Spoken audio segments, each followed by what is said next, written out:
მოაერჩევ პრემიერს ან DaVinci Resolve სანამ არ გაიგები მე 6 მართლეს, რასაც ამ ვიდეოში მოგიყვები. ამ თემაზე იმდენი კამათია გეგონება ერთი ძალიან მაგარია, მეორე საერთოდ არაფრად ვარგა. მაგრამ დღეს მარტივად გიტყვი რომელი პროგრამა რაში ჯობია.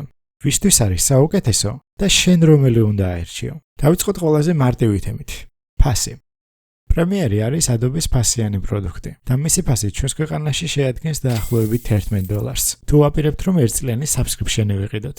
ანუ წელიწადში დაახლოებით $125. მაგრამ თუ გინდა სხვა ისეთი საჭირო პროგრამებიც, როგორც არის After Effects, Audition, Media Encoder და სხვა, გვიწევს ყოველთვიურად $40 გადახდა, რაც ყოველწლიურად დაახლოებით $450-ია. DaVinci Resolve-ის შემთხვევაში გვაქვს ორი ვარიანტი. პირველი, გვაქვს უფასო ვერსია და მეორე, სტუდიო ვერსია, რომელიც $295 ღირს. რა თქმა უნდა, DaVinci Resolve-ის უფასო ვერსიაც ძალიან ძლიერია. უბრალოდ გააჩნია რადონის editing-ს აკეთებ. ანუ რა გამოდის? ერთ მხარეს გვაქვს პროგრამა, სადაც ყოველთვე უნდა იხადო და მეორე მხარეს პროგრამა, რომელიც შეგიძლია უფასოდ დაიწყო და თუ დაგჭირდა იყიდე სტუდიო ვერსიას $295 და მორჩა. ეს არის ერთჯერადი გადასახადი. ასე რომ ვფიქრობ, DaVinci Resolve ფასის კუთხით აშკარა გამარჯვებული არის. განსაკუთრებით თუ დამწყები ხარ. მეორე, სამუშაო პროცესი.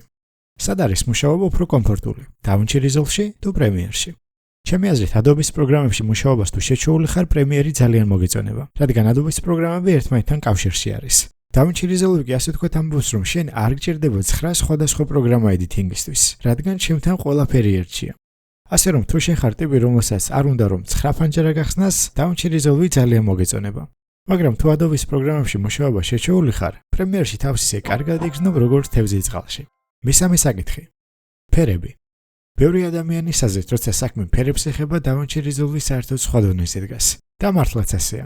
Resolve-ის color tool-ები ძალიან ძლიერი არის. თუ შენთვის ფერებზე მუშაობა მხოლოდ ლათის დადება არ არის და გინდა რომ კადრი მართლა ლამაზად და პროფესიონალურად გამოიყურებოდეს, მაშინ Resolve უკეთესი ვარიანტი არის, რადგან ფერებზე გაძლევს უზუსტეს კონტროლს. მეოთხე საკითხი. Motion-ი და ვიზუალური ეფექტები. ფიქრობ, ამ შემთხვევაში ბევრი რამ დამოკიდებული არის ჩვენს გემოვნებაზე და იმაზე თუ რა სტილში გვერჩევნია მუშაობა. After Effects-ში ლეიერებით თუ Fusion-ში ნოუდებით. ორივე სისტემა ძალიან ძლიერი არის, მაგრამ აქ არის ერთი მაგრამ. ინტერნეტში After Effects-ის უამრავი ტემპლეიტი არის, რაც ზოგჯერ დროს ძალიან ზოგავს, რასაც ვერ ვიტყვით DaVinci Resolve-ზე. მაგალითად, ამჟამად Envato-ზე დაახლოებით 45,000 After Effects-ის ტემპლეიტი არსებობს, ხოლო DaVinci-ისთვის 2,000. შეიძლება კითხვა გაგიჩნდეს, რატომ არის ამ ხელა სხვაობა? ამ სხვაობას თავისი ახსნა აქვს. თავარი მიზეზი ის არის, რომ After Effects-ი აქტიურად გამოიყენება 2000 წლიდან, ხოლო DaVinci Resolve-ის Fusion-ი 2019 წლიდან. ასე რომ არჩევანი შენზეა. მეხუთე საკითხი. სწავლის სირთულე. ზოგი ამბობს, რომ პრემიერში მუშაობა უფრო მარტივი არის. ზოგი ამბობს, რომ DaVinci უფრო მარტივი არის. ჩემი აზრით, ორივე პროგრამაში თანაბრად მარტივი არის საბაზისო editing-ის სწავლა. მაგრამ თუ გვინდა რომ ძირფესვიანად ვისწავლოთ ორივე პროგრამა, მაშინ შორტკატები არ არსებობს. პირადად მეც თავიდან პრემიერში მუშაობდი. შემდეგ რაღაც მიზეზების გამო რამდენიმე წელი მოვუწყდი ამ საქმიანობას. მაგრამ როცა DaVinci სისტემას გავუგე, პრემიერში დაბრუნება აღარ მინდა. შევაჯამოთ. რეალურად რომელი ჯობია? თუ შენ მუშაობ Adobe-ს პროგრამებში, ხშირად იყენებ After Effects.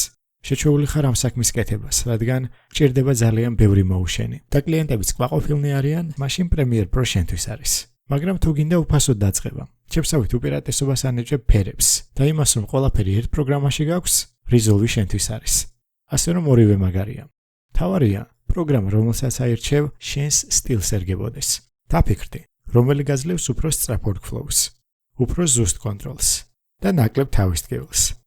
რადგან სინამდვილეში პროგრამა არ ქმნის მაგარ ვიდეოებს. თავარია, ვინ დგას პროგრამის მიღმა, რადგან კარგ ვიდეოს ქმნის ხედვა, რიტმის შეგრძნება, გემოვნება, ღირებულების მიცემა და იმის ცოდნა, როგორ ითამაშო მაყურებლის ემოციებზე. ხომართლა, ყველას დიდი მადლობა იმ დადებითი გამოხმაურებისთვის, რომელიც წინა ვიდეოებს მოყვა. რაც არხზე ნახეთ, ეს უბრალოდ დასაწყისი არის.